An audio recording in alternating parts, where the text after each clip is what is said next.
हम लोग यहाँ परमाराध्य संत सद्गुरु महाराज की असीम अनुकंपा से सत्संग करने के लिए बैठे हुए हैं। और इस सत्संग का उद्देश्य क्या है सबों को मालूम है। माता जी का देहावसान हुआ है, उन्हीं के श्राद्धोपलक्ष्य में यह सत्संग हो रहा है। श्राद्ध इसीलिए क्योंकि शरीर छूटा है। जो मिलता है वो बिछुड़ता है, जो उगता है वो डूबता है, जो चुनते हैं वो ढहता है और जो खिलता है वो मुरझाता है। शरीर हम लोगों का मिला है। जैसे आज हमारे आदरणीय राजेंद्र बाबू की पूजनीय माता जी का ये श्राद्ध कर्म हो रहा है, उनका शरीर नहीं रहा। इसी तरह से एक दिन हम लोगों का भी शरीर नहीं रहेगा। इसमें किसी को संदेह रंच मात्र भी नहीं है। शरीर सबका छूटेगा,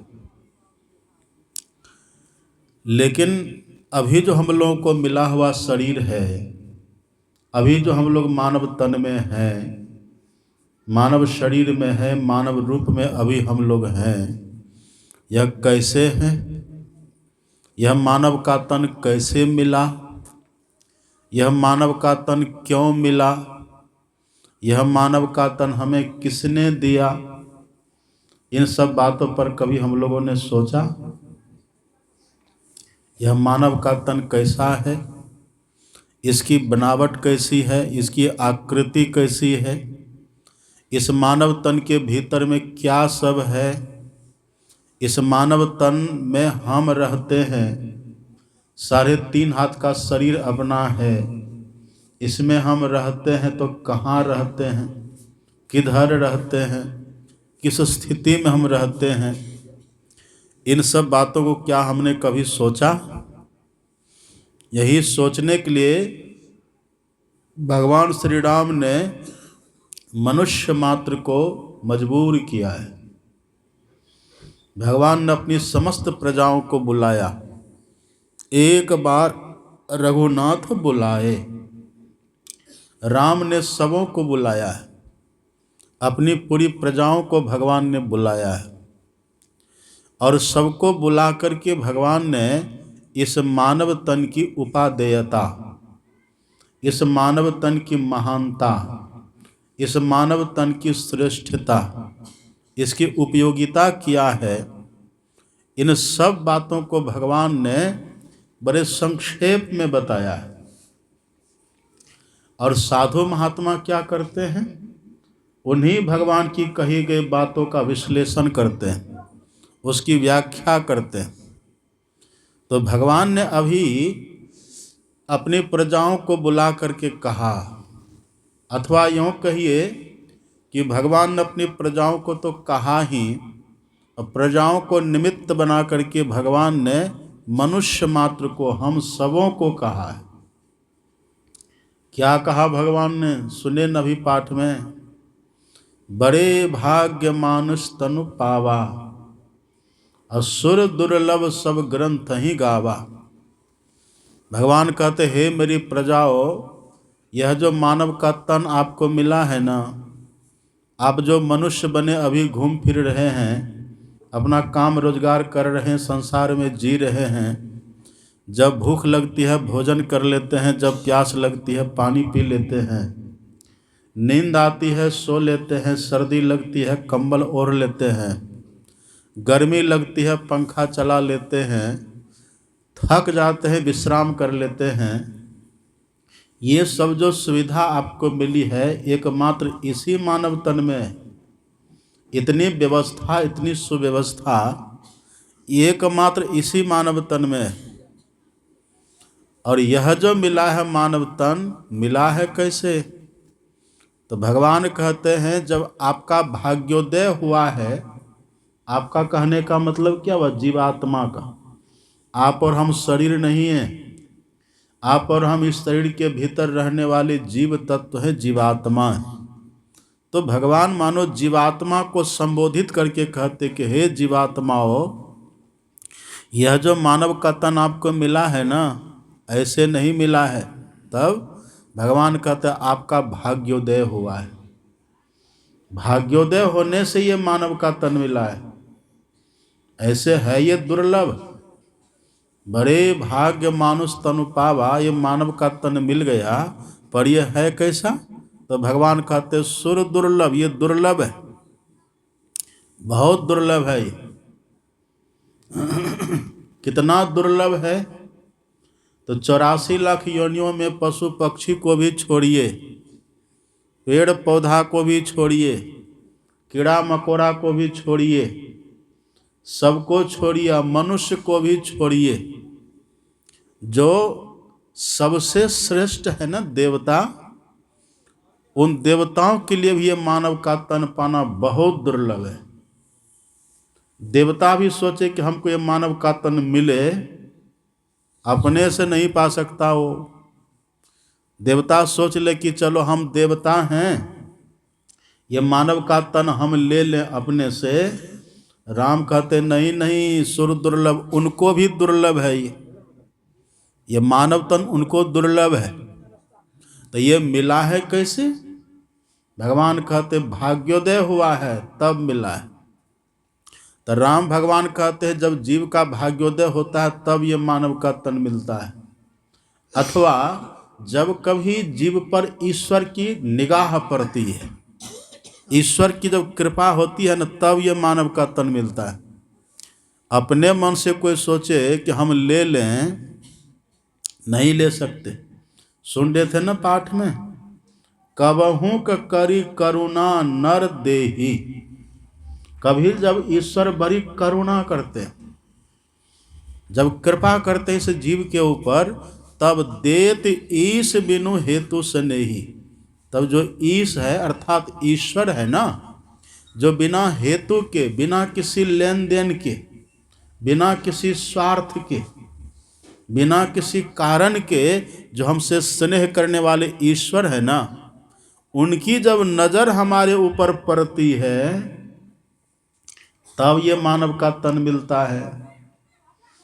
हमारे ऊपर अभी जो हम सब मनुष्य बने हुए हैं ना, ऐसे नहीं बने हुए हैं। कैसे बने हुए हैं? ईश्वर की नजर पहले हमारे ऊपर पड़ी, ईश्वर ने हमें देखा और कहा कि इस जीव को चुनो, ये जो जीव है ना इसको चुनो, इसको चुन करके इसको मानव का तन दो। ये भगवान ने चुनाव किया है हमारा, ईश्वर ने चुनाव किया है। हम सब ईश्वर की नज़र में बैठे हैं, हम सब ईश्वर की नज़र में पड़े, तब ये मानव का तन मिला है। या तो भाग्योदय हुआ तब मिला, या ईश्वर ने कृपा करके निहारा, कृपा करके हमें देखा, हमारा चुनाव किया, तब ये मानव का तन मिला हमें। संत गुरु नानक की वाणी आप पढ़ेंगे, ऐसे नहीं मिला है मानव का तन। संत गुरु नानक कहते हैं, का जानी कछु पुण्य प्रगटयो तेरो मानुखा अवतार। क्या पता आपका कोई पुण्य ऐसा प्रकट हुआ था। ये जो जीवात्मा आप और हम है ना, ऐसा मत समझे कि ये देह नहीं थी तब हम नहीं थे, ऐसा नहीं है। जब हमारा जन्म नहीं हुआ था तब हम नहीं थे, ऐसा नहीं है। जन्म जब इस देह का नहीं हुआ था ना, तभी ये आत्मा, आप और हम जीवात्मा थे, उधर भी थे हम। अब कब से कौन कौन कर्म करते आ रहे हैं। जब हमारे अनेक जन्मों के अनंतर हमारा पुण्य कर्म पूंजीभूत होता है, तब ईश्वर ये मानव का तन देते। वही गुरु नानक कहते हैं, का जानी कछु पुण्य प्रगटयो तेरो मानुखा अवतार। ये मिल तो गया, लेकिन घटत क्षण क्षण, बाढ़त पल पल, जात न लागत बार। ये ईश्वर कृपा से, पुण्योदय से, भाग्योदय से मिल तो गया है मानव का तन। जो दुर्लभ था वो सुलभ हो गया। इसके पहले हम कहाँ थे पता नहीं, न हम जानते हैं न आप जानते हैं, लेकिन दो को पता है, किनको किनको पता है? एक तो ईश्वर को पता है। ईश्वर खुद कहते हैं जीव से, परमात्मा ने जीवात्मा से कहा कि देखो बहुने में व्यतीतानि जीव जन्मानि तब, हे जीवात्माओं मेरा तेरा बहुत बार जन्म हुआ। भगवान जन्म लेते हैं और हम लोगों को जन्म लेना पड़ता है। भगवान जो संसार में आते हैं ना, वो अवतार लेकर के आते हैं। राम के रूप में आते हैं, कृष्ण के रूप में आते हैं, शिव के रूप में आते हैं। अब वही कभी कबीर के रूप में आ जाते हैं, कभी गुरु नानक के रूप में आ जाते हैं, वही कभी संत सदगुरु महाराज जी के रूप में आ जाते हैं। ये तरह तरह का अवतार लेते हैं वो। तो उनको या तो संत को पता होता है कि इस जन्म के पहले हम कहाँ थे, या तो भगवंत को पता होता है। संत और भगवंत विमूढ़ा नानु पश्यन्ति पश्यन्ति ज्ञान चक्षुषा। जो विमूढ़ प्राणी है, जो अंधकाराच्छन्न प्राणी है, उनको पता नहीं चलता। लेकिन जो संत और भगवंत हैं, जिनके पास ज्ञान चक्षु है, जिनके पास ज्ञान की दृष्टि है, उनको पता रहता है इस जन्म के पहले हम कहाँ थे।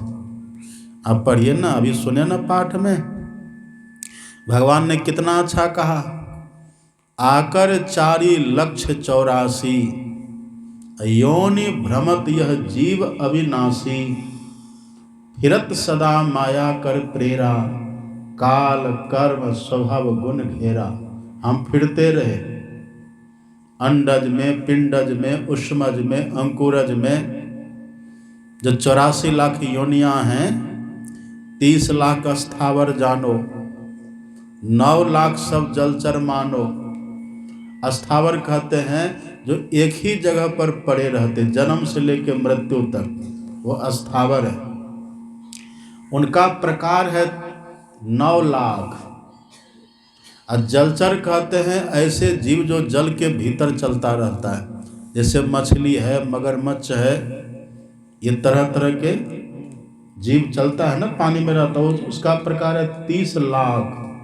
अब कल्पना करिए, 11 लाख कृमि कवि गाय, कीड़ों मकोड़ों की प्रकार 11 लाख है। 20 लाख पशु जान हो भाई, और 10 लाख पक्षीगण बताई, और अंतिम में कहा 4 लाख बानर समुदाय।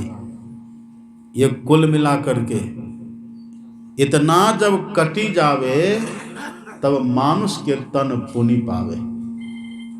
ये कितना लंबा सफर हमने किया है, कहाँ कहाँ हम गए। और हम लोगों के सदगुरु महाराज जी हम लोगों को रटा दिए।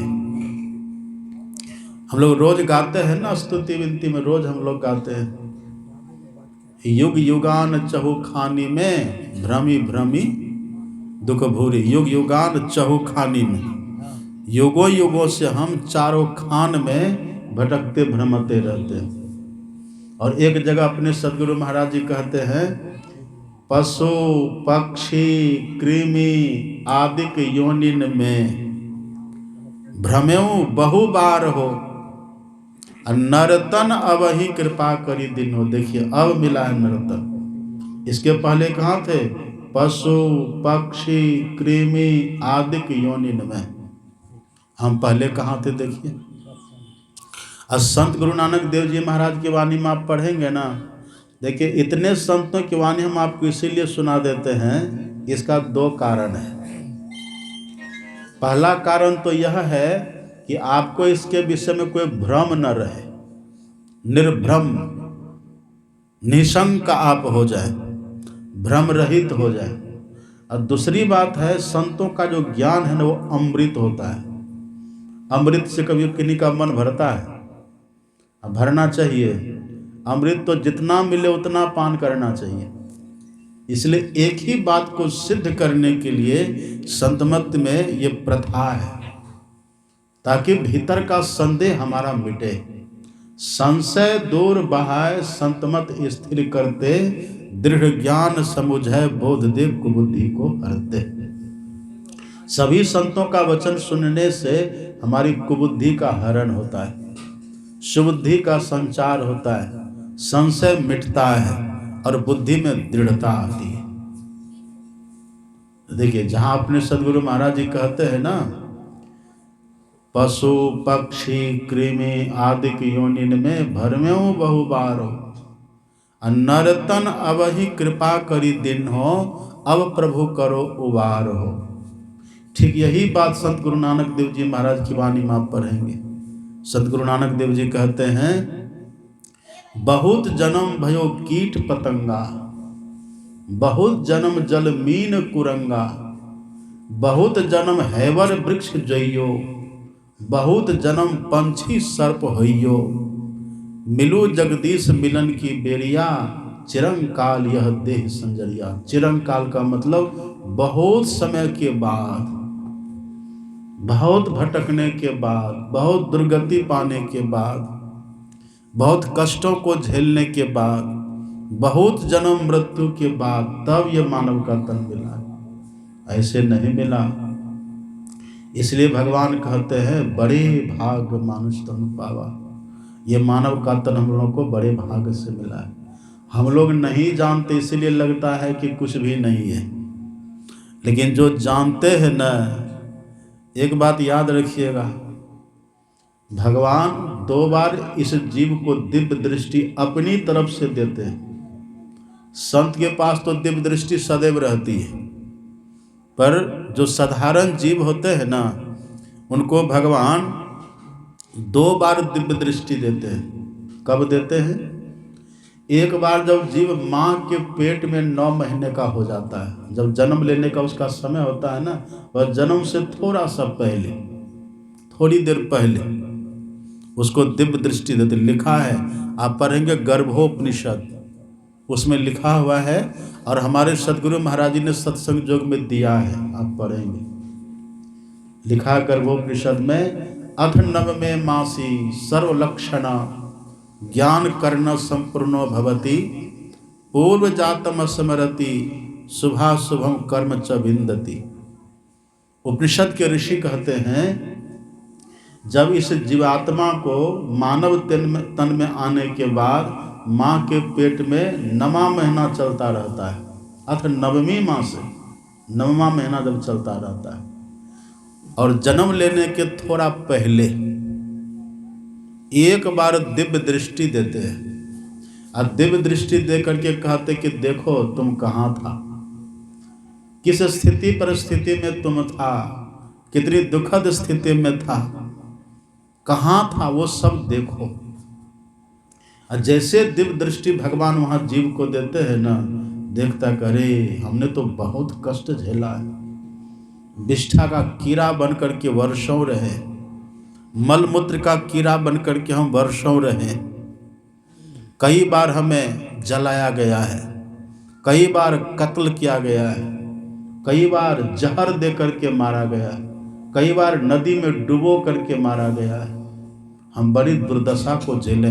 वो जीव वहाँ सब कुछ प्रत्यक्ष में देखता है, सब कुछ देखता है। अभी हम देख रहे थे, कल की ही बात, एक आदमी दिखा रहा था, वहाँ देखिए बांग्लादेश में जाकर क्या दुर्दशा हो रही है। पकड़ करके पहले जीभ काटता है, मनुष्य के लिए ही पहले जीभ काटता है, फिर उंगली को जैसे भिंडी कैसे काटते हैं हम लोग, ऐसे काट काट करके अलग करता है, और उसका वीडियो वायरल कर रहा है, रील बना बना करके भेज रहा है। ये देख करके हम लोगों का शरीर सिहर जाता है। जैसे अभी ये सब देख करके सिहरता है ना, जब माँ के पेट में इस जीव को दिव्य दृष्टि भगवान देते हैं, तो प्रत्यक्ष में देखते कितना कितना कष्ट हुआ है। उल्टा लटका करके तब हमारा कत्ल किया गया था, कुट्टी कुट्टी काट करके बुटियाया गया था, वो सब जीव वहाँ देखता है। पुनरपि जननम पुनरपि मरणम पुनरपि जननी जठरे शयनम, कितना कितना कष्ट हम झेले हैं। कहाँ कहाँ गए, सुअर बने, गीदड़ बने, कुत्ता बने, बिल्ली बने, पशु पक्षी बने, क्या क्या हम नहीं बने। पेड़ बन करके वर्षों खड़ा रहे, क्या क्या पहाड़ बन करके, पहाड़ में भी जीव होता है, पहाड़ भी बहुत सजीव होता है, पहाड़ बनकर के हम कितने दिन तक पड़े रहे। ये सब दृश्य वहाँ जीव देखता है, हम सब देखते हैं। वहाँ लिखा है ये बात, भागवत में भी लिखा है, उपनिषदों में भी लिखा है। वहाँ देखता है, जैसे जीवात्मा वहाँ देखता है माँ के पेट में। ये व्यवस्था मात्र मनुष्य के लिए है, और के लिए नहीं रखी है भगवान ने व्यवस्था। जब मनुष्य को मानव के पेट में 9वां महीना चलता रहता है तब ये दिव्य दृष्टि देते। माँ को भी पता नहीं चलता, पर वहाँ सब घटना घटित होती है।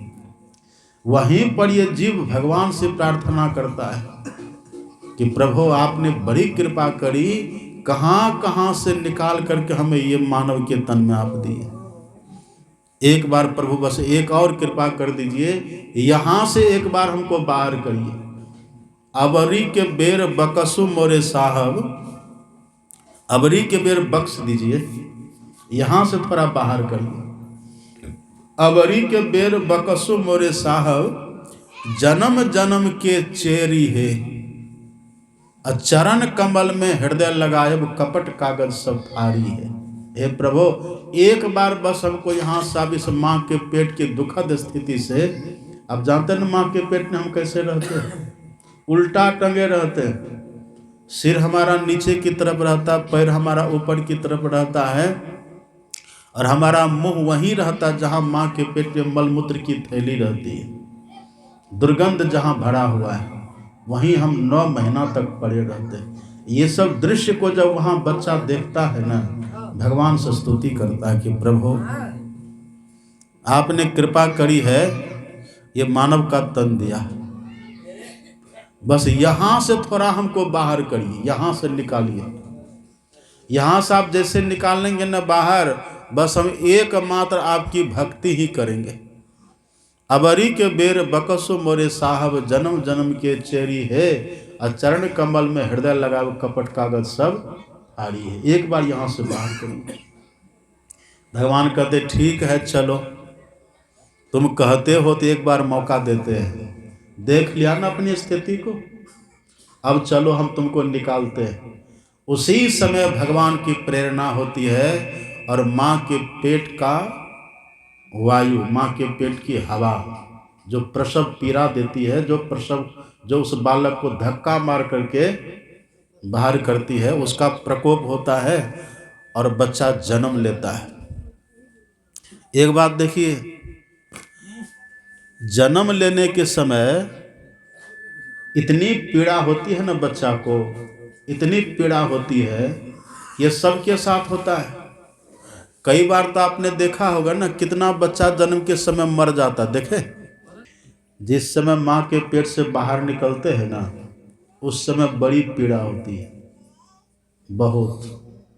कितना, जन्मत मरत दुसह दुख होई।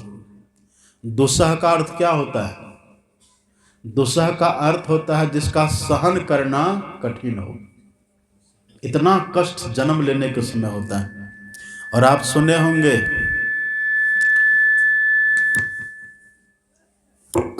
होंगे कितने बच्चे, तो कितने ऐसे बच्चे होते हैं, अब ना ऑपरेशन की व्यवस्था हो गई, अब लोग ऑपरेशन करके पेट फाड़ करके निकालते हैं। ये तो गलत बात है, ये गलत व्यवस्था है। लेकिन पहले कितने बच्चे ऐसे होते थे, जन्म लेने के समय मर जाता था, अभी भी मरता है। ऑपरेशन के बावजूद भी कितने बच्चे मर रहे हैं। और कई बार तो माँ की मृत्यु हो जाती है। उस समय जब बच्चा बाहर आता है ना, बाहर आने के समय बच्चा बेहोश होता है। बाहर आने के समय बेहोश का मतलब क्या होता है? होश खो जाता है। होश का मतलब ज्ञान, सजगता। जो पहले थोड़ी देर पहले ज्ञान में था ना, जो ईश्वर ने दिव्य दृष्टि उनको दी थी, जो ज्ञान में वो था थोड़ी देर पहले, वो ज्ञान उसका जन्म लेने के समय खत्म हो जाता है। और जैसे बाहर आता है, जन्मत ही तो छिक भई, अब पीछे दिन हाँ रोए। और रोता है कैसे बच्चा? देखे, रोने के लिए, रोने के समय देखिए बच्चा कैसे रोता है। एक ही है उसकी आवाज रोने की, कहाँ कहाँ। देखे, रोता है ना बच्चा, कहाँ कहाँ कहाँ, ऐसे रोता है। एक टोन यही होता है बच्चे का, कहाँ कहाँ। तो जन्मत ही तो छिक भई, पीछे दिन ना रोए, ये स्थिति आती है। और जैसे बच्चा का जन्म होता है ना, उसी समय बहुत बड़ा धोखा हो जाता है बच्चों के साथ। क्या होता है धोखा? उधर से कोई दौड़ के आते हैं, कहते बेटा हुआ, कहते फलाना बाबू को बेटा हो गया। उधर से कोई दौड़ करके आते, कहते अरे मेरा तो नाती हो गया। अब अभी थोड़ी देर पहले जो बच्चा भगवान का बना हुआ था, भगवान की कृपा से जो जन्म ले रहा था, जो भगवान को अपना कह रहा था, अबरी के बेर बकसो मोरे साहब, हे मेरे साहब, हे मेरे स्वामी, अभी बस हमको थोड़ा निकाल दीजिए बाहर, फिर हम आपका भजन करेंगे। जन्म लेने के बाद उसके साथ ऐसा धोखा होता है, उसको गलत इन्फॉर्मेशन मिल जाता है। क्या उनको मिलता है कि ये इनके माँ हैं, ये इनके पिता हैं, ये इनके नाना हैं, ये नानी, ये दादा, ये दादी, ये भाई, ये बहन। एक गलत सूचना उसको मिल जाती है। यदि उस समय भी कोई उस बच्चे के लिए कहे ये भगवान का है, ये भगवान की कृपा से जन्म लिया है। अब इधर ये सब कोई कहता भी है, उधर से दासी जो वो होती है ना, एनएम जो नर्स होती है आजकल, वो आती है, बस सीधे उसका नाल छेदन कर देती है। कष्ट होता है बच्चा को, पीड़ा होती है। लेकिन पहले की ये प्रथा नहीं थी। आप पढ़ेंगे ना धर्म ग्रंथों को, पहले जब बच्चे का जन्म होता था तो उसके जीभ पर शहद आदि से लिखा जाता था भगवान का कोई नाम। कोई राम लिख देते थे, कोई गुरु लिख देते थे, कोई ओम लिख देते थे। जिनको जो नाम रुचता था वो लिखने के बाद पहले मिठास देते थे बच्चे को, और उसके बाद उसका नाल छेदन होता था। बच्चे का दिव्य संस्कार होता था बड़ा बन करके। लेकिन अभी अरे देखो ना नाती हो गया, पोता हो गया, देखो ना बेटा हो गया। अब वो बच्चा सोचता है ओ हम किसी के बेटा है। ये मत सोचिए कि वो बच्चा को अकल नहीं है। अपने यहाँ की बात आप जानते हैं ना, जन्म लेने की बात तो आप छोड़िए, माँ के पेट में भी बच्चा को अकल होता है। अभिमन्यु चक्रव्यूह भेदन कहाँ सीखा था? जानते हैं ना, माँ के पेट में सीखा था उसने, है ना। कहानी जो सुना था, जो अर्जुन सुना रहे थे सुभद्रा को, तो सुना रहे थे सुभद्रा को, और अभिमन्यु भी सुन रहा था, है पेट में अभी, पर वहाँ सुन रहा था। और भी आप पढ़िएगा, वशिष्ठ मुनि चले जा रहे थे और उनके पीछे पीछे शक्ति मुनि की पत्नी भी जा रही थी। आवाज़ आती है, वेद ऋचा का उच्चारण हो रहा है। उनकी पुतों ने, वशिष्ठ जी ने पूछा कि बेटी ये कौन बोल रहा है? कहा आपका पोता बोल रहा है। कहा किधर है? मेरे पेट में है। अब कोहल ऋषि की कथा सब सुने हैं ना, अष्टावक्र थे माँ के पेट में ही, और इधर कोहल ऋषि वेद मंत्र का पाठ कर रहे थे। वेद मंत्र का पाठ कर रहे हैं, अष्टावक्र जी है माँ के पेट में। माँ के पेट में सुन करके वो ऐसा संस्कारी था ना बालक, पिताजी की गलती त्रुटि को पकड़ लिए। अब वहीं से कहते पिताजी आप गलत बोल रहे हैं। एक बार कहा तो अनसुना कर दिए, 2 बार कहा अनसुना कर दिए, तीसरी बार जब फिर पाठ किए, कहा पिताजी गलत पढ़ रहे हैं। सब सुन रहे मेरी बात को, सब तो उठक बैठक में लगे, सुन रहे सब मेरी बात को। यहाँ पंडाल में है ना सब, देखिए ध्यान से सुनिए। क्या कह रहे थे हम? हाँ, कहा पिताजी आप गलत पढ़ रहे हैं, सुधारिए। जब 3 बार कहा गलत पढ़ रहे हैं, तब कोहल को क्रोध आ गया। कोहल ऋषि कहलगांव उन्हीं के नाम पर है। अभी वहीं कल हम वहीं थे सत्संग, कहलगांव में थे हम कल, वहीं बटेश्वर स्थान गंगा जी के तट पर अपना आश्रम है, वहीं कल सत्संग कर रहे थे। कोहल ऋषि को क्रोध आ गया, कह रहे अभी तुम माँ के पेट में ही है, अब वहीं से तुम मेरी गलती निकाल रहा है, इतना टेढ़ा है तुम, जा तो 8 जगह से टेढ़ा हो जा। वही अष्टावक्र जी निकले माँ के पेट से, 8 अंग से 8 जगहों से टेढ़ा मेढ़ा। और क्षमता कितनी थी, योग्यता उनके भीतर कितनी थी, राजर्षि जनक के सदगुरु बने हैं। समझिए, तब से ये संस्कार अपने देश में ये तब से होता है। प्रहलाद के लिए पढ़िए ना, प्रहलाद तो हिरण्यकशिपु का पुत्र था, राक्षस का पुत्र था वो, पर नारद जी ने ऐसा सिंचन किया है कयादु के उदर में, जब उनके गर्भ में प्रहलाद पल रहा था तभी देवर्षि नारद ने ऐसा सिंचन किया है प्रहलाद का, उसको राक्षस से साधु बना दिया। था राक्षस, लेकिन उसको इतना सत्संग सुनाए, माँ के पेट से ही वो साधु बन करके जन्म लिया है। पढ़िए ना भागवत को, देखिए संस्कार कब से शुरू होता है, वहाँ से संस्कार हमको मिलता है। लेकिन जन्म लेने के समय प्राय सब बेहोश हो जाते हैं, प्राय, लेकिन सब नहीं होते बेहोश। जन्म के समय भी सब बेहोश नहीं होते। आप सुखदेव जी के लिए पढ़ेंगे ना, परमहंस सुखदेव के लिए, जो परीक्षित के गुरु थे सुखदेव जी महाराज, वे तो 12 साल तक माँ के पेट में रहे हैं। 12 साल, हम लोग तो 9 महीना रहे, पर सुखदेव जी महाराज 12 वर्ष तक माँ के पेट में रहे। वेदव्यास जी कहते थे बेटा निकल जाओ, माँ को कष्ट हो रहा है। सुखदेव जी माँ के पेट से ही कहते थे कि पिताजी बाहर दुनिया में बड़ा माया का थपेड़ा है, हमें यहीं रहने दीजिए, यही यहाँ है ना। दुख में भगवान का सिमरन होता है, दुख में सिमरन सब करे, सुख में करे न कोय, और जो सुख में सिमरन करे दुख काहे को होए। सुख के माथे सील परे, नाम हृदय से जाए, अब बलिहारी बात दुख की पल पल नाम रटाए। यहीं रहने दीजिए पिताजी हमको। 12 साल तक वहीं रह गए, और उसके बाद जब वो जन्म लिए हैं सुखदेव जी महाराज, लिखा है भागवत में, आप पढ़िएगा, यम प्रव्रजंत मनुपेत मपेत दिव्यम मपेत कृत्यम। वो जन्म लिए हैं सुखदेव जी महाराज, जन्म लेकर के नाल छेदन भी नहीं करने दिए, उपनयन संस्कार भी नहीं हुआ। वो जो नार पुरन जो कहते ना, उठा करके चल दिए जंगल की तरफ। अब पीछे से पुत्रेति तन्मयतया तरवो भी नेदो तम सर्वभूत हृदय मुनि मानतोस्मि। पीछे से वेदव्यास जी हा पुत्र ठहर जाओ करते चले जा रहे, सुखदेव जी भागे चले जा रहे।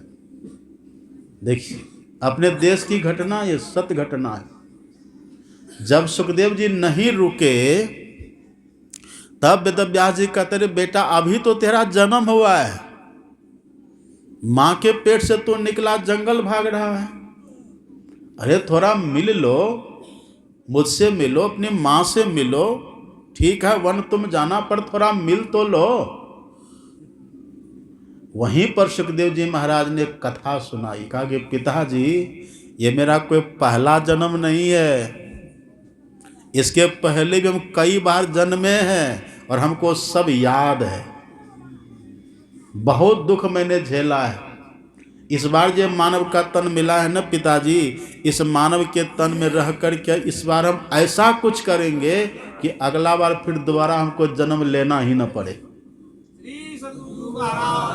इसलिए मुझे जाने दीजिए पिताजी। सुखदेव जी चले और कहते कहते ये कहा उन्होंने कि पिताजी पता है एक जन्म में मैं गधा बना था, गधा, एक जन्म मेरा गधा का हुआ था। किसी धोबी के घर पर मैं गधा बन करके रहता था। अब धोबी का अपना उसका रोजगार था, वस्त्र धोना, दूसरे का वस्त्र धोना, उसी से अपना गुजारा करना। तो धोबी कपड़ा लाते थे लोगों का, उस कपड़ा को अपने घर में गरम करे, गरम गरम कपड़ा मेरी पीठ पर वो ला दे, और लाद करके तब घर से घाट पर जाता था, नदी किनारे। रोज मेरा वही काम था, कपड़ा ढोना। याद है पिताजी मुझे अब भी वो दृश्य याद है, वो सब घटना मुझे अब भी हूबहू चलचित्र की नाई याद है। जब मैं रोज जाता था ना नाई की कपड़ा, धोबी के कपड़ा को लेकर के घाट पर लेकर, तो घाट और धोबी के घर के बीच में एक नाला पड़ता था, नाला, उस नाला को छलांग लगा करके जंप करके पार करना होता था। तो मैं जा रहा था एक दिन कपड़ा के लादने से, गरम कपड़ा कुछ ज़्यादा था, वो लाद दिया तो मेरी पीठ पर जख्म हो गया, घाव हो गया। लेकिन वो धोबी ऐसा था, घाव को ठीक किए बिना लादते ही रहा कपड़ा गरम, घाव बढ़ता चला गया, पीड़ा बढ़ती चली गई। पिताजी, उस घाव की पीड़ा से मेरा खाना पीना सब छूट गया, मैं अति कृष्ण हो गया, कमजोर हो गया। अब धोबी तब भी कपड़ा लादना बंद नहीं किया। एक दिन मैं जा रहा था पिताजी, वही नाला जो था ना, जो पार करके जाना पड़ता था घाट पर, तो नाला को जैसे छलांग लगा करके हम पार करना चाहते थे ना, मेरा पैर फिसल गया। कमजोर तो था ही पहले से, पैर फिसल गया। अब जैसे पैर फिसला तो दो पैर इधर रह गया और दो पैर उस नाले पर उधर चला गया, दो पैर इस पर और दो पैर उस पर, और नाला पर हम टंग गए, पुल की तरह हो गए।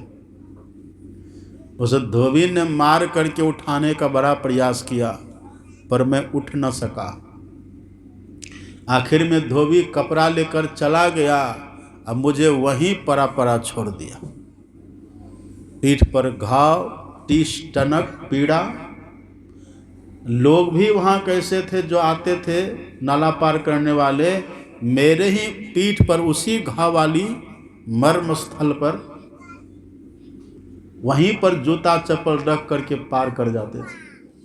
कई दिन तक मैंने नाव का, पुल का काम किया पिताजी, और वहीं पड़ा तरप तरप करके मैं मरा। वो सब दृश्य याद है। देखिए यही है, विमूढ़ा नानो पश्यन्ति पश्यन्ति ज्ञान चक्षुषा। हम लोगों को पता नहीं, पर हमारी वैसी दुर्दशा हुई है। अभी एक कांटा चुभता है, दर्द होता है कि नहीं, पर इतना, इस तरह से कितना दर्द हमने झेला है। भगवान कहते, राम भगवान कहते, हे मेरी प्रजाओ, ये मानव का तन आपको ऐसे नहीं मिला है। बहुत भटकने के बाद आकर 4,84,000 योनि भ्रमत यह जीव अविनाशी, फिरत सदा माया कर प्रेरा, काल कर्म स्वभाव गुण घेरा। ये काल कर्म स्वभाव और गुण के घेरे में रह करके ये जीवात्मा बहुत भटका है, और तब ये मानव का तन मिला है। इस मानव के तन में रह करके हम यदि चाह लें उन सभी पीड़ाओं को मिटा सकते हैं। सुखदेव जी ने यही कहा था कि पिताजी, अब इस जन्म में हम व्यर्थ इसको नहीं गंवाएंगे।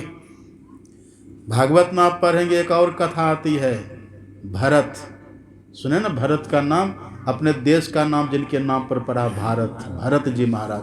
अपने देश में 3 भरत हुए हैं।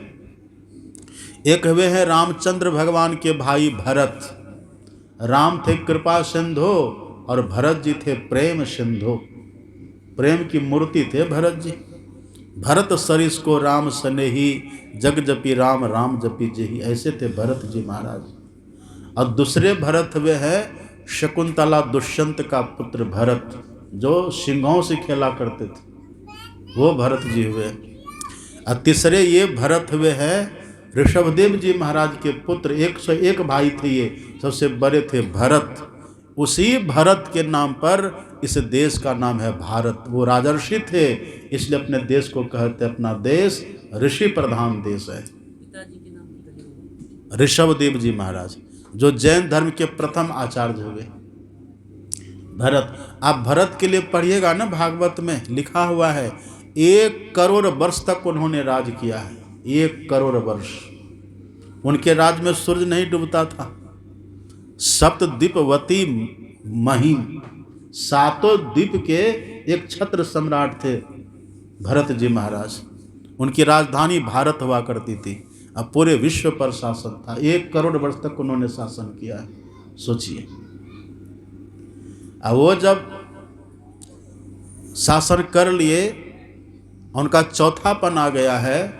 उनके भी 5 पुत्र थे। 5 पुत्र को राज बांट करके घर से निकले और चले गए नेपाल, गंडकी नदी के तट पर। वहीं पर पुलह ऋषि का आश्रम था। उसी आश्रम में रह करके भरत जी ने भगवान का भजन किया, पर वहीं रहते रहते एक मृगा के बच्चा में उनकी आसक्ति हो गई। वही मृगा के बच्चा में आसक्ति लिए जो मरे हैं ना, वो अगला जन्म में मृगा बन गए। इतने बड़े देखिए सम्राट, इतना बड़ा त्यागी, पर मृगा के बच्चा की आसक्ति में जो मरे ना, आसक्ति के चलते वो भी मृगा बन गया। लेकिन एक बात थी, मृगा बन गया पर अन्य मृगों की तरह वो नहीं था। भक्ति का संस्कार होता है। भक्ति बीज बिल से नहीं जो जुग जाए अनंत, ऊंच नीच घर जन्म ले तऊ संत को संत। भक्ति बीज पलटे नहीं आए परे जो चोल, आ कंचन जो बिष्ठा परे घटे न ताको मोल। नेहा विक्रम नाशोस्ति प्रत्यवायु न विद्यते, स्वल्पमप्यस्य धर्मस्य त्रैते महतो भयात्। भगवान कहते जो थोड़ा सा भी भजन करे ना, उसका कभी विनाश नहीं होता। क्षिप्रम भवति धर्मात्मा सस्वत शांतिम निगच्छति, कौन्तेय प्रति जानी न मे भक्त प्रणश्यति। हे अर्जुन, मैं संकल्प करके कहता हूँ, कभी भी भक्तों का नाश नहीं होता है। ठीक है, अंत में उनकी मति खराब हो गई, अंतमति सा गति, वो मृगा बन गए, पर अन्य मृगों की तरह वो नहीं था। वही गंडकी नदी के तट पर रहता था और सूखा उखा पत्ता खा करके उसी नदी का पानी पी करके थोड़े दिन रहे, फिर वो मर गया। अब मरने के बाद अगला जन्म में आंगिरस गोत्र में ब्राह्मण कुल में उसका जन्म होता है। उनके 3 जन्मों की कथा लिखी है भागवत में, और उसी का फिर वहाँ उसी बालक का नाम फिर से पड़ा है भरत। फिर से पड़ा, उसका नाम संजोग था, भरत ही पड़ा है। लेकिन वो करते थे जड़ की तरह, वो करते थे आगल पागल की तरह, जान करके करते थे ना, उनका नाम ही रह गया जड़ भरत। उनके लिए आप पढ़िएगा, जब ये भरत बन करके फिर से जड़ भरत बन करके जब जन्म लिए हैं, उनको याद था सब बात। अरे मैं पहले सार्वभौम सम्राट था, विरक्ति हुई, वैराग्य हुआ, मैं राजपाट का परित्याग कर वैरागी बन गया, पर मृगा के मोह में पड़ करके, मृग शावक की आसक्ति में पड़ करके मैं मर करके मृगा ही बन गया। अब कि ईश्वर ने फिर कृपा करके ये मानव का तन दिया है, अब इसको हम व्यर्थ में नहीं गंवाएंगे। अब इसको पा करके हम, इस मानव तन को इस बार पा करके हम जन्म मृत्यु के चक्र को ही मिटा देंगे। ये पुनरपि मरणम पुनरपि जननम पुनरपि जननी जठरे सनम, ये नहीं होने देंगे। और हम लोग के सदगुरु महाराज ने तो रटा दे, हम लोग पाठ करते हैं ना, रोज स्तुति विनती में गाते हैं, आवागमन सम दुख दूजा है नहीं जग में कोई, इसके निवारण के लिए प्रभु भक्ति करनी चाहिए। ये जड़ भरत जी ने कहा, इस बार तो हम बिल्कुल पक्का, हम ऐसा कुछ भी नहीं करेंगे जिससे मेरा फसान संसार में हो, जिससे मेरा लगाव संसार से हो जाए, आसक्ति हो जाए, ऐसा कुछ भी हम नहीं करेंगे। इस बार तो भई परापत मानुख देहुड़िया, प्रभु मिलन की यही तेरी बढ़िया। इस बार तो बस ईश्वर से मिलने के लिए मानव का तन मिला है, ऐसा संकल्प कर लिए। अब देखिए ब्राह्मण कुल में जन्म लिया है, उनके पिताजी ने कहा, करे बेटा तो ब्राह्मण है, थोड़ा पढ़ा लिखा करो, ब्राह्मण की विद्या ही तो उनका धन है, पढ़ो। पर वो जान करके नहीं पढ़ते थे। अगर हम पढ़े तो फिर फंसे, अगर बुद्धिमानी करेंगे ना, कोई चतुर न पावे पार नगरिया बाबरी, ये चतुराई करने से तो और फंस जाते हैं लोग। कहा इस बार हम चतुराई नहीं करेंगे। उनके पिताजी ने कहा कि बेटा कम से कम गायत्री मंत्र तो सीख लो, 12 24 अक्षर का गायत्री मंत्र तो सीख लो, ओम भूर्भुवः स्वः तत्सवितुर्वरेण्यं भर्गो देवस्य धीमहि धियो यो न प्रचोदयात्। ये तो सीख लो कम से कम। अब उनके पिताजी जड़ भरत जी को गायत्री मंत्र सिखा सिखा के थक गए, लेकिन वो सीखे ही नहीं। कैसे, क्यों नहीं सीखे? क्योंकि वो जान करके नहीं सीखना चाहते थे। लकड़ी नहीं, सब लकड़ी न है। लकड़ी से जब आवाज निकाल दिए मनुष्य, तो मनुष्य के मुंह से आवाज नहीं निकाल पाएंगे। अब पर जब वो सीखना ही नहीं चाहे तब निकाल पाइएगा? एक राजा ने अपने राज में ढोल पिटवा दिया कि 2 जोड़ 2 इसका जो योग फल बता देगा, हम उनका विवाह अपनी पत्नी से करवा देंगे। अब पूरे राज में ढोल पिट दिया। और ढोल पिटने वाला भी ढोल पिटते पिटते गया, उसी के घर के बगल में रानी को सुना सुना के कह रहा कि जो 2 जोड़ 2 का योग फल बता देगा ना, उसका विवाह महारानी के साथ होगा। अब महारानी ने जैसे सुना, दौड़ के जाती है राजा के पास, क्या घोषणा करवा रहे हैं आप? कितना से मेरा विवाह करवाइएगा? अब ये 2 जोड़ 2 तो कोई कह देगा। तो राजा ने कहा कि तुम घबरा क्यों रही है? कोई कहेगा हम मानेंगे तब ना, हम मानवे नहीं करेंगे। पिटने न दो ढोल, आने न दो सबको। कहेगा हम मानेंगे, हम कहेंगे झूठ बोल रहा है, क्या करेगा? है ना बात, मानेंगे ही नहीं। जड़ भरत जी ने कहा इस बार हमको बुद्धिमानी करनी ही नहीं है। उनके पिताजी ओम भूर्भुवः सिखा सिखा करके थक गए, वृद्ध हो गए, अंततोगत्वा मर भी गए, पर वो सीखे नहीं जान करके। जब पिताजी की मृत्यु हो गई, उनका बड़ा भाई था। बड़ा भाई ने कहा कि देखो भैया, चलो तुम छोटे हो, हम बड़े हैं, तो मेरा भी कर्तव्य कुछ होता है ना।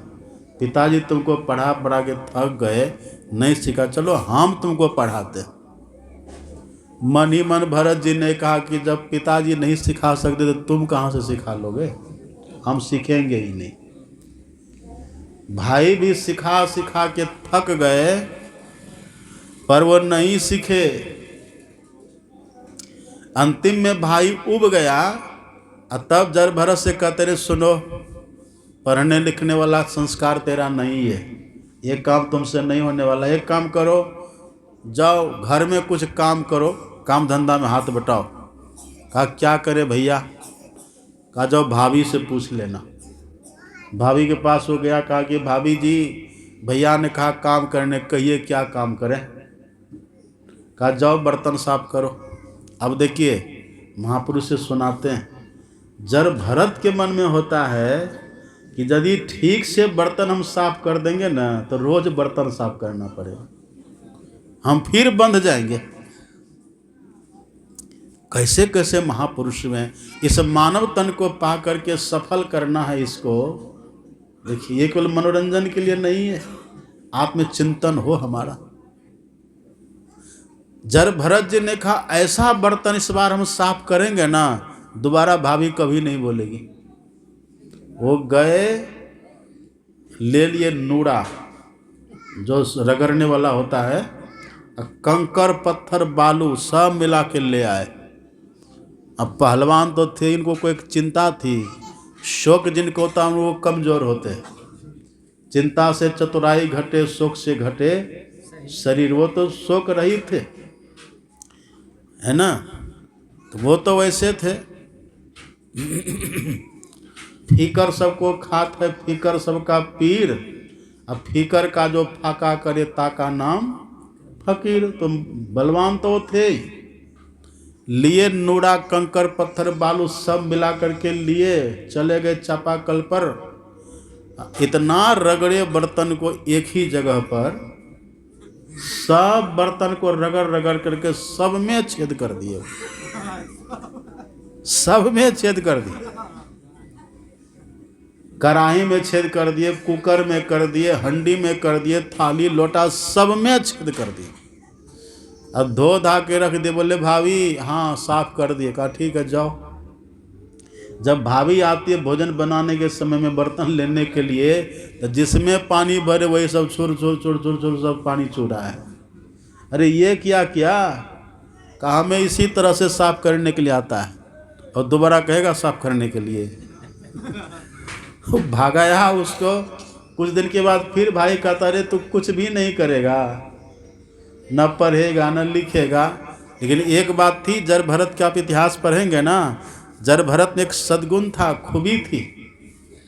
सत्संग जहाँ कहीं होता था सबसे पहले जाते थे। साधु महात्मा का दर्शन सबसे पहले वही करते थे, और उन्हीं का जो उच्चिष्ट अन्न होता था, जूठा प्रसाद, वही ग्रहण कर लेते थे। और वो खा करके भी तुम ही निवेदित भोजन करही, प्रभु प्रसाद पट भूषण धरही, एकदम हृष्ट पुष्ट हो गए थे जर भरत जी महाराज। एक दिन कहा कि कुछ तो कर लो। कहा बताइए ना भैया क्या करे? कहा जाओ पूछ लो भाभी से। फिर क्या करे भाभी? भाभी ने सोचा कि फिर ये बर्तन को सबको खराब करेगा, इस बार इसको ऐसा काम हम बताएंगे कि खराब ही न कर सके। कहा भाभी क्या करें? कहा जाओ आटा सान लो। कहा कितना? 1 किलो आटा सान लो। अब उनके मन में हुआ कि यदि ठीक ठीक हम आटा सान देंगे तो अटसन्ना हमको बना देगा ये, फिर रोज हमको आटा ही सानना पड़ेगा, फिर भजन कब करेंगे, फिर हम ध्यान कब करेंगे। ऐसा आटा सानो कि दोबारा फिर सानने के लिए कहे ही नहीं। 1 किलो आटा लिए, अब 15 किलो पानी मिला दिए, अब मिला करके जाके उनके सामने धर दिए। क्या है ये? का आटा है। क्रोध होगा कि नहीं होगा? झाड़ू लिया, का भागो यहाँ से। का कहाँ जगह? जाओ खेत में पहरा कर। जर भरत जी खेत में गए, फसल लगी थी खेत में, ये गए जहाँ जहाँ गाय भैंस इधर उधर थी, और जितनी चिड़ियाँ सबको उड़ा करके सभी गाय भैंस को हका करके अपने खेत में दे दिया, और छड़ी लेके आर पर घूम रहा है। अब दूर से देखा, अरे भरत ये क्या हो रहा है? जर भरत जी ने कहा कि भैया राम जी की चिड़ई, राम जी की खेत, राम चिड़ैया भी भगवान की, पशु पक्षी सब भगवान के, और खेत भी तो भगवान का ना, खा लेने दीजिए ना। राम जी की चिड़ई, राम जी की खेत, खा लो चिड़ई भर भर पेट। भाई गया वहाँ से भी उसको मार करके भगाया। जैसे वहाँ से भी मार करके भगाया, कहा भैया कहाँ जाए? का जहाँ मन तुम्हारा हो चले जाओ, हम तुमको घर में नहीं रखेंगे। और वही वो चाहते थे, यदि अपने से भाग करके जाएंगे ना तो ढूंढ करके ले आएगा। ऐसा करके भागो कि ये हमको फिर से लाने ही नहीं जाए। वही किया, वही जर भरत जी महाराज, आप पढ़ेंगे भागवत में, उसी जन्म में आत्मोन्नति के शिखर को छुआ है। उसी जन्म में जर भरत जी महाराज आत्मज्ञानी हो गए। तीसरा जन्म में, 3 जन्म लगा उनको। और देखिए जब उनको पता था ना, हम पहले सम्राट थे, सार्वभौम सम्राट, और फिर हम ही बन गए मृगा। इस जन्म में भगवान ने कृपा करके मानव का तन दिया है। इतना सब कुछ जानने के बाद देखिए उनका विवेक कैसा जगा है। अपने सदगुरु महाराज जी को देखे ना, रामायण पढ़ने के लिए आता था।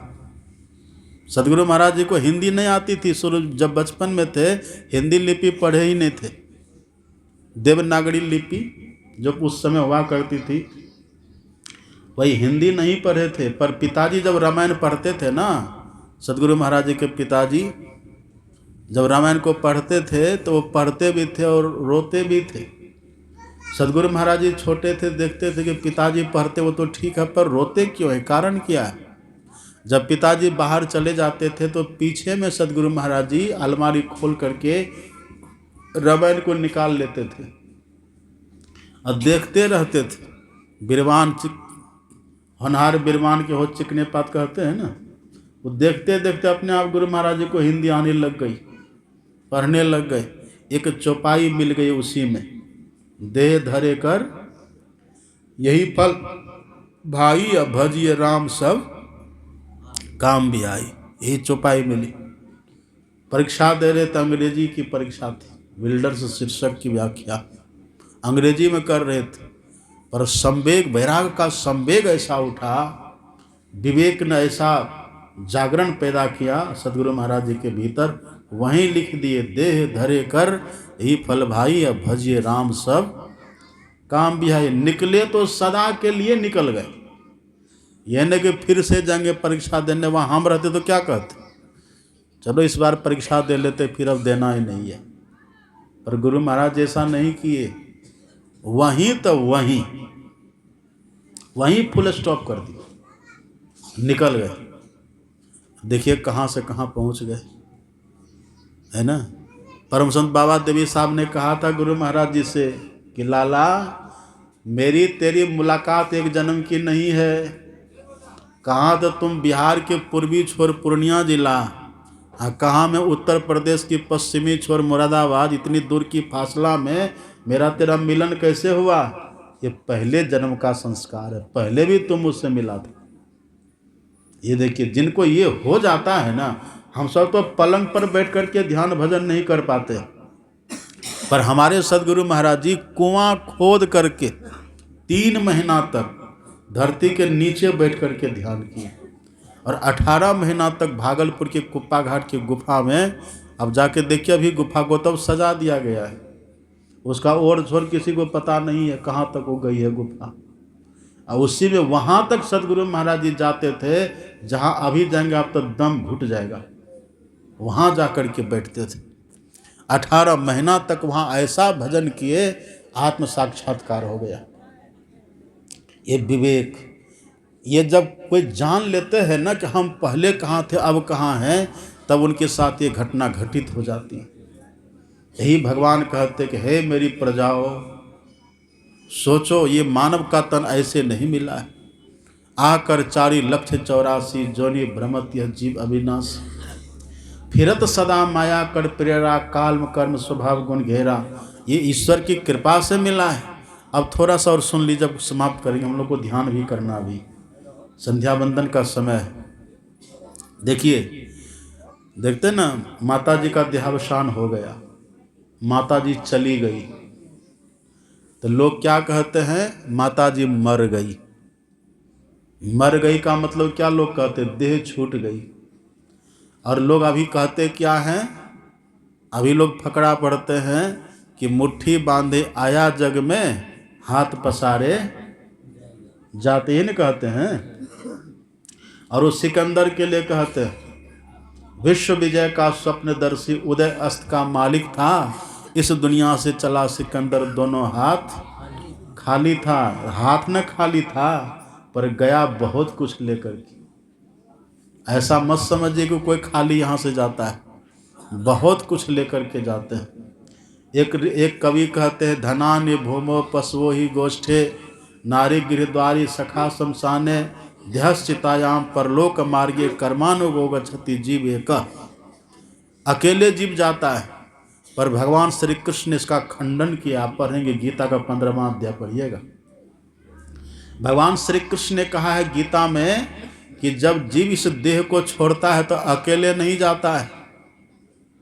हमारे सदगुरु महाराज जी भी कहते हैं कि जब किसी की मृत्यु होती है ना, तो एक शरीर केवल छूटता है, कम छूटता, बहुत कम, रह जाता है बहुत, छूटता है कम, रहता है बहुत। कितना रह जाता है? ये जो हम लोग का शरीर है ना अभी, ये शरीर, इसको तो कहते हैं स्थूल शरीर, इसके भीतर है सूक्ष्म शरीर, तब है कारण, फिर महाकारण, फिर केवल शरीर, वहाँ पर हम है जीवात्मा। तो इस मृत्यु में क्या होता है, केवल हमारा स्थूल शरीर छूटता है, बाकी 4 तो साथ में ही रहता है। 4 को हम लेकर के निकलते चले जाते हैं। अब कैसे जाते हैं, आप पढ़िए भगवान कृष्ण का वचन।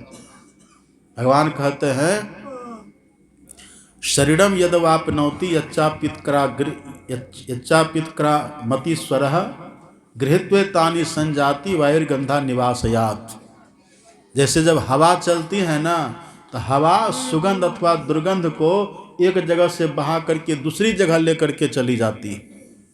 ऐसे ही जब जीव अपनी देह को छोड़ता है ना, ये जीवात्मा मन को साथ में लेकर के जाती है, मन को साथ में लेकर के जाती है और पंच ज्ञानेंद्रियों को भी साथ में लेकर के, उसके संस्कार को साथ में लेकर के जाती। ये लिखा है, ये लिखा है, श्रोत्रम चक्षुस्पर्शनम च रसनम घ्राणमेव च अधिष्ठाय मनस्सयं विषयानुपसेवते। और यही मनसष्ठानीन्द्रियाणि प्रकृति स्थानी कर्षति, ये जीवात्मा मन सहित छहों इंद्रियों को साथ में लेकर के जाती है।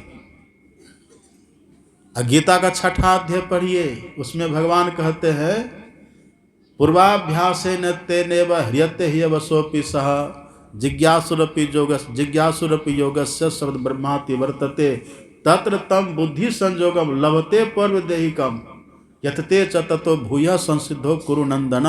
हे कुरुनंदन अर्जुन, जब जीवात्मा से देह से निकलती है ना, तो बुद्धि को साथ में लेकर के जाती है, अकेले नहीं जाती। अब बुद्धि में रहता क्या है, इस जन्म में कौन कौन कर्म वो किया था, उन सब का संग्रह संस्कार उसमें संचित होकर के रहता है। और जीवात्मा सबको साथ में लेकर के जाती। इस जीवात्मा के साथ में सूक्ष्म शरीर रहता है, स्थूल कारण शरीर रहता है, महाकारण शरीर रहता है, केवल शरीर रहता है। जीवात्मा के संग में मन रहता है, बुद्धि रहती है। ये आँख का गोलक है, ये नेत्रेंद्रिय नहीं, ये तो नेत्र का गोलक है। ये नेत्रेंद्रिय रहती है, श्रवणेंद्रिय रहती है, नाक रहती है, नासिका, ये इंद्रिय रहती है उनके साथ में, रसनेंद्रिय रहती है, त्वगेंद्रिय रहती है। सबको जीवात्मा साथ में लेकर के चलती है। इतनी पूंजी के साथ ये जीवात्मा चलती है। पर संत कबीर साहब कहते हैं इन सब में पूंजी कौन ले जाना चाहिए।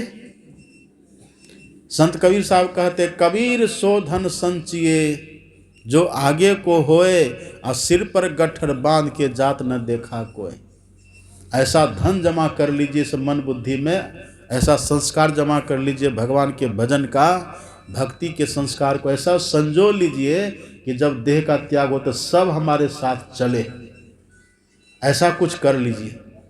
खर्चे की तदबीर करो तो मंजिल लंबी जाना, अब पहचानते का कोई न मग में चौकी न हाट दुकाना। कहीं कोई हाट नहीं मिलेगा, कोई दुकान नहीं मिलेगी, अकेले यहाँ से चलना पड़ेगा। तो अभी जो कुछ हम लोग भजन सत्संग ध्यान कर लेंगे ना, जो भी सत्कर्म है कर लेंगे, यही हमारे साथ जाता है और तब उधर जाकर के हमारा परलोक बनता है। वही भगवान कह रहे थे साधन धाम मोक्ष कर द्वारा, अब पाई न जेही परलोक समारा। अगर परलोक को नहीं बनाए तो फल क्या होगा। सो परत्र दुख पावई सिर धुनि धुनि पछताए, अकाल ही कर्म ही ईश्वर ही मिथ्या दोष लगाए। ये मिथ्या दोष की हमको समय नहीं मिला था, भगवान नहीं सुनेंगे। भगवान कहते हैं अभी यदि नहीं करेंगे ना, ईश्वर वहाँ पूछेंगे धर्मराज, पूछे धर्मराज जब भाई बचन मुख नाही कही आई। वहाँ धर्मराज पूछेगा कि भजन किया था, आप वहाँ कहेंगे कि वहाँ समय नहीं मिला था, नहीं मानेगा। हमारा कर्म ऐसा नहीं था, मौका ही नहीं मिला, नहीं मानेगा। क्या करें धर्मराज जी, ईश्वर की कृपा नहीं हुई, नहीं मानेगा। तेरी करनी का फल तुझे रो रो के भुगतवाएगा, मेरी न मानेगा जमराज मनाएगा। धर्मराज कहता अगर तुम ठीक है मेरी बात नहीं माना, जाओ जमराज के पास, वो मना लेगा। उस समय कोई रक्षा करने वाला नहीं होता है। ये मानव का तन हम लोगों को मिला है, इसको पा करके बिना दीक्षा का तो कोई रहिए ही मत, कोई मत रहिए, और सब संत मत से जुड़िए। संत मता बिनु गति नहीं, सुनो सकल दे कान, और जो चाहो उद्धार को बनो संत संतान। समय गया फिरता नहीं, झटी करो निज काम, और जो बीता सो बीतिया अब हो गहो गुरु नाम। तो समय को गंवाइए मत, अब देखिए इस मानव तन में रह कर के हम कौन सा ऐसा काम करें जिससे हमारा कल्याण हो, ये बात हम प्रातः काल आप लोगों को सुनाएंगे।